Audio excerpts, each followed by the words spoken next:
Ô meus anjos, né? Bom dia, boa semana. Estamos chegando no final do ano. Chegamos, né? Mais uma transição, né?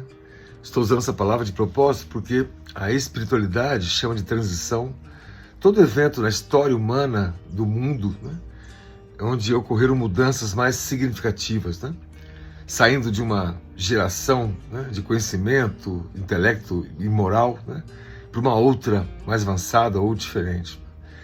E o nosso curso, A História do Mundo, não é um curso de história, né? Eu não queria vender a vocês, meus amigos e amigas, informações que a gente pode encontrar em qualquer livro ou na memória nossa dos tempos de escola, né? Ou na internet, né? Mas sim, uma diferença era a gente tentar ver, buscar ver, enxergar, né, a história do mundo com o olhar do Cristo. Claro que é uma pretensão, essa frase fica até estranha dizer assim, mas na nossa pequenez, enxergar a magnitude dele, né, dos seus dedos infinitos, né, tocando de maneira a incentivar os espíritos angelicais, que são os intermediários entre ele e Jesus, que é o nosso Deus, né, por assim dizer, e a gente aqui na Terra, né? Então, o olhar da história com o olhar de Jesus vai nos fornecendo pistas, né, da ação maravilhosa e doce que ele tem conosco. A paciência inesgotável, né, diante dessa dimensão humana que craveja um erro após o outro, né? A história humana, segundo os historiadores, é uma história de pilhamento, né? As guerras, né? Invade-se uma outra nação, isso desde sempre, né? E obtém lá os seus tesouros, enfim, essas questões que envolvem até a crueldade e a violência, né? Como se fosse um modus operandi, um jeito de agir, né? Um status quo, para usar expressões latinas, né? É um estado, né, de ser que, se a gente não toma cuidado, parece que somos estacionários, que a gente não avança, né? A gente continua em guerra há 10, 12 mil, 15 mil anos, né? Mas não, nós temos que perceber, e o curso visou isso, né? Desde a história da formação do planeta Terra, com o amparo de Jesus, né? Das primeiras células, com o olhar do Cristo, né? As células ganhando complexidade e vida sob as bênçãos do Senhor, né? Assim os reinos vegetal, né, para além do mineral, e o reino animal, né, derivando as suas consequências, suas diversidades, sob os auspícios do Rabi, né, e os arquitetos espirituais, né, moldando os DNAs, né, e a cada forma humana. Veja, há pouco mais de um ano, não mais que isso, descobrimos que na nossa formação da vida, o espermatozoide masculino, né, não é o mais rápido que vai fecundar o óvulo, né? Há estudos desde 2023 para cá, então não tem 2 anos, né, que mostram que há uma certa atração, né, como se fosse um certo magnetismo, né, dado por substâncias específicas, onde o óvulo atrai o espermatozoide que tem interesse. Ou seja, do ponto de vista masculino, metade dos cromossomos, nós somos escolhidos, né? E isso é uma novidade que vai colocando diante da complexidade humana e da vida, né, mais luz, mais sabedoria, né? E nós vamos no futuro entender ainda coisas mais maravilhosas, tudo sob as bênçãos e olhar do Cristo. Bom, nós avançamos, fizemos um vídeo no nosso curso da história da extinção dos dinossauros, né? Colocamos no YouTube os que faltavam, inclusive, né? As civilizações todas, o período do Cristo, a Idade Média, né?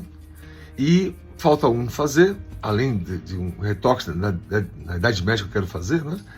Do renascentismo, ali, iluminismo, né? Século XVI, XVII, até os dias atuais, e projetando, por fim, para fechar o curso, antes do Ano Novo, né, as tendências do porvir, digamos assim, né? E veja, a transição de fim de ano, né? É assim que os historiadores modernos chamam a Idade Média, né? Um período de transição, né?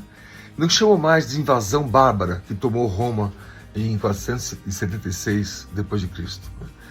Na verdade, eles até consideram que o processo do feudalismo, né, começou antes disso, não depois.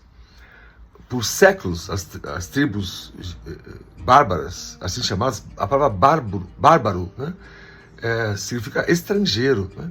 É que com o tempo ganhou uma outra conotação, né? Não precisa nem explicar o porquê, né? Mas a queda do Império Romano, que nós aprendemos na escola 476 depois de Cristo, né, é um marco, né? E a partir dali, diante de tantas invasões, tentativas de invasões dos bárbaros, que são as tribos germânicas, que são compostas de germânicos, nórdicos, eslavos, francos, ibéricos, né? Todo mundo que não era latino, né? Embora a Ibéria seja latina em parte, mas celtas, né? Os gauleses, né? Todas essas tribos compunham, né, esse chamado povo bárbaro. E nas cidades fortificadas, né, e como Roma, as grandes cidades, essas invasões foram assustando, cada vez mais batia a porta, né, de eles conseguirem entrar, né, e invadir de fato. Então o processo de ruralização, né, êxodo rural, começou no século III, né, um ou dois séculos antes da chamada Idade Média, né? E isso vai mostrando que tudo em a natureza, né, tudo na história humana do nosso planeta, da nossa história, tem o dedo, né, e o amparo de Jesus, que deixando-nos, a nós todos, com o nosso livre-arbítrio, né, e só estabelece limites. É como se, recentemente, os comentários de que se nós apertássemos o botão da guerra nuclear, Deus, em nome de Jesus, Jesus, em nome de Deus, teria que intervir, né? Então, essas intervenções ele fez ao longo de toda a história para nos promover, né? Promover de mover, quer dizer, movimento, né? Colocar a gente em movimento, num sentido, num destino que a gente sabe qual que é, né? Que é Ele, né? Se reencontrar com Ele nas letras do Evangelho, né? Assim, a Idade Média, chamada de Idade das Trevas, lá pelos iluministas, renascentistas, né? A gente aprendeu na escola isso, parece que foi uma idade que nada aconteceu, né, de bom. Tem a peste negra, tem as cruzadas, né, os reis, os vassalos, enfim. Mas não, muita arte foi apimentada, né, nesse período, desenvolvida nesse período. Muita ciência boa foi desenvolvida nesse período, né? Esse nome atribuído aos renascentistas, né, é pejorativo, né? Deus, Jesus, perdão por essa duplicidade, né, não iria deixar a gente passar por períodos longos de sofrimento, como se fosse um arcabouço de pecados, não. Dizem os espiritualistas que a necessidade que a humanidade tinha, no olhar do Cristo, de meditar, porque estavam, né, num ciclo de guerras e crueldade, e no campo da religião, né, o evangelho, que era para ganhar, né, terreno no mundo, foi sofrendo aquelas graves alterações, adulterações, né, nos concílios, né. O grande imperador Constantino, ali, no século IV, comecinho do século IV, né, fez o papel dele, enquanto emissário do Cristo, né, de estipular o fim das perseguições, né? Mas logo depois se mesclar, né, com as autoridades eclesiásticas, né, que foram ganhando estrutura hierárquica e em seguida, algumas décadas depois, né, já passou a ser religião oficial, né, do Império Romano, né? Então a queda do Império, né, foi amparada, né, sugerida pelo Cristo, né, para que a gente pudesse, no contato com a terra agrário do feudalismo, né? A ciência, não vendo esse lado de Jesus, explica que a crise econômica, a fome, a grandeza do império, que não conseguiu mais se sustentar, e as invasões constantes dos povos bárbaros, né, nas grandes cidades, em Roma especialmente, foi tirando as pessoas das capitais para irem morando nas comunidades rurais, né? E boa parte do conhecimento que se tinha, até da arquitetura, acabou perdido, né? Foi reconquistado muitos séculos depois. Mas queria dizer aqui para vocês que nós estamos quase encerrando, né? E que é uma transição, né? A pré-história foi uma transição, né? O período que antecedeu Jesus, lembra aquele período axial, né? 6 séculos antes do Cristo, vieram uma sumidade de espíritos notáveis na Grécia, na Pérsia, né? Na China, no mundo inteiro, né? Preparando o terreno. Até o imperador Otávio, né? Augusto, que é o imperador romano quando Cristo nasceu, estavam na chamada Pax Romana, a paz romana, né? Até isso foi previsto, né? Como sendo períodos de transição, né?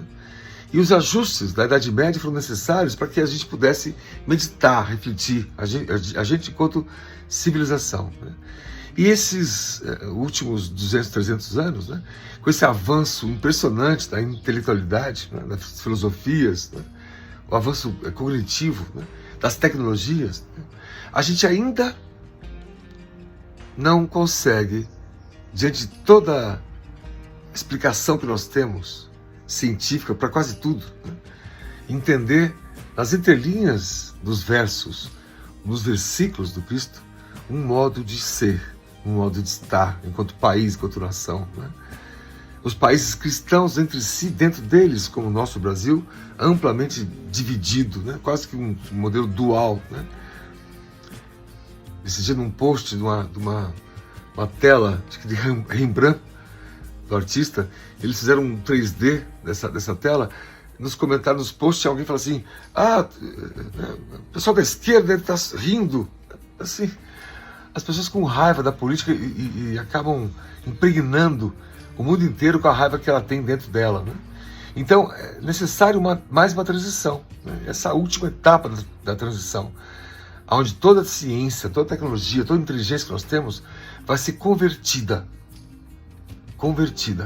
né? Assim como Paulo se converteu, para um olhar para todo irmão como se irmão meu fosse, né? Então, já desejando a todos aí um fim de ano memorável, que não esqueçamos da transição que a gente vive, né? Que a gente não fique mais focado e olhando só para os tesouros da terra, né? Mas encontremos os tesouros do céu aqui no mundo, né? E, portanto, assim a gente vai fechando esse curso da história do mundo, né? Nesses 2, 3 vídeos, além dessa semana, nós estamos produzindo. Mas o objetivo, volto a dizer, finalizando, não é discutir a história culturalmente, o conhecimento de que aconteceu, deixou de acontecer. É nós enxergarmos, né, que há Jesus, um rabi, por trás de tudo e à frente de tudo, né, como sendo o alfa e o ômega, o começo e o fim, né? E que as escrituras profeticamente previram, né? O movimento esotérico sente e prevê, né? Os espiritualistas acreditam nisso, né? Nessa, pode chamar de volta do Cristo ou ida nossa em direção a Ele. De qualquer maneira, uma mudança significativa deverá acontecer nas próximas décadas, assim como aconteceu lá no período que fez nascer a Idade Média, né? Com a queda do Império Romano, né? Aquelas décadas que antecederam, né? As confusões todas que houveram, como nós estamos vivendo, né? Era um prenúncio de uma nova era, é um prenúncio de um alvorecer, né? Então, só peço que não esqueça de mim. Já estou fazendo aqui de tudo para fazer mais um curso, esticando, e quem puder ficar comigo, né? Já fique convidado, né? O mês está acabando, o ano está acabando, e está começando um outro curso, mesmo nas férias de vocês, nas tribulações todas, né? E vamos falar quase que de biografias, de personagens da história, né? Que foram fundamentais e foram emissários do Cristo. Assim como na Idade Média, houveram diversos deles, né? Carlos Martel, por exemplo, né? O vô de Carlos Magno, né? Estamos ali no século VII, né? Ele ganhou uma batalha quase que perdida contra os muçulmanos, que já estavam na Espanha, quase atravessando os Pirineus, invadindo a França, né? Se não fosse essa batalha de Poitiers, de Carlos Martel, toda a Europa teria sido convertida à força da espada, assim como a igreja cristã converteu muitos também pela força da ameaça, né? Em muçulmanos, e a letra de Jesus estaria esquecida. É claro que ele não permitiria isso. Isso não é nenhuma desonra para os seguidores de Maomé, que foi ele também, Maomé, o emissário do Cristo, né? Mas os seus desvirtuamentos de todos os emissários que Jesus mandou, mostrando mais uma beleza dele, que faz o homem evoluir através do próprio homem, né? Então, essa beleza da história, que é a história do Cristo, né? Refletida nos nossos olhos, é que faz a gente querer avançar e saber mais, né? Então, Vamos avante. Fiquem convidados, não me esqueçam.